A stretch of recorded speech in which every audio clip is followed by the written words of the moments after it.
We're thankful that situation is improving because toxic red tide has been killing a protected Florida species at record numbers. Now experts are asking you to do your part to keep it from getting any worse. 4 in Your Corner's Katie Jones reports on why the algae blooms are continuing to attack. It's been wiping out fish populations, causing serious breathing problems, and now red tide is killing the Florida manatee.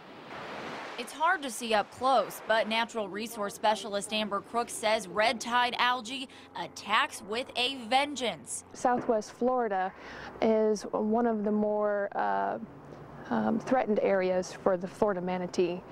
Here in Southwest Florida, their populations are more at risk, and so the fact that we're having a lot of deaths to red tide in this large event is very concerning. This year alone, red tide has already killed 149 Florida manatees.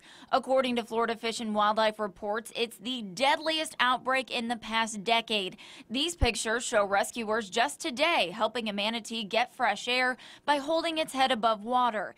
Amber says red tide surrounds the manatees and they can't breathe. So not only are they exposed to it in the water, but also through the forage food that they are ingesting. Groups like FWC and Conservancy of Southwest Florida work hard to protect the endangered species, but Natural Resource Director Jennifer Hecker says we also need to do our part. Nutrient pollution comes from things like fertilizers, pet waste, human waste, and those fertilizers, just like they feed plants in our yards, they feed algae in waterways. Before it's too late. The manatee is a very important species, and I think not only because of its charismatic nature and because of its value to tourism, but it's part of the biodiversity of where we live here in Southwest Florida. Now, if you're out on the beach or near the water and you see a sick or dead manatee, you're asked to call the Florida Fish and Wildlife Commission at the number you see there on your screen.